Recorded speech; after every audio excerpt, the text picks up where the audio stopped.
आजको हाम्रो यात्रा बैतडीको बैतडी मेलौली मन्दिर प्राचीन मन्दिर र देउकी प्रथाको उद्गम मानिने यो स्थलको इतिहास रोचक छ।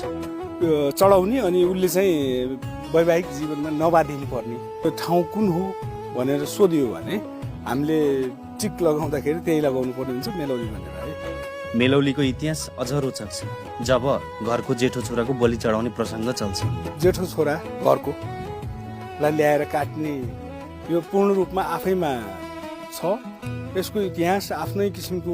मेलौली घुमिसकेर हामी उचाइको शिवनाथ धामतर्फ जानेछौँ। मलाई चाहिँ विशेष यस्तो खालको ठाउँ मनपर्छ जहाँ चाहिँ चौर होस् अनि थोरै थोरै रुखहरू हुन् अनि डाँडाको टुप्पो केही ढलानहरू होस्।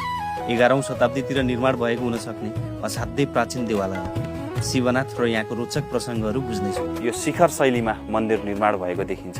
अघि हामी झुक्यौँ किनभने हामी त्यहाँ रमायौँ र केही रुखहरूले चाहिँ यो मन्दिरको अग्रभागलाई चाहिँ अलिकति ठ्याक्कै मन्दिर कता छ भनेर झुक्यौँ। बैतडीको यो यात्रामा हामी कैयन गाउँघरहरू घुमी सुदूरपश्चिमेली जनजीवन हेर्नेछौँ।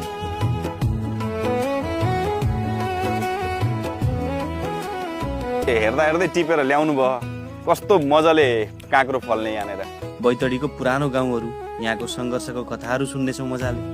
यहाँबाट झोलाघाट इन्डियाको बोर्डरमा त्यहाँबाट नुन गुड चाहिने सामानहरू त्यहाँ गएर ल्याउँथ्यौँ।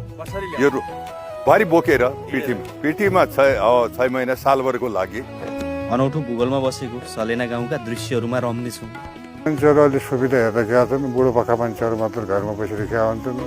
छोरी बुहारीहरू भनौँ, बुहारीहरू सब मतलब कोही डेढा कोही चाहिँ धनगढीमा हिँड्ने। लता आउनुहोस् आज सुदूरपश्चिम बैतडीको यो क्षेत्र मजाले घुमौँ।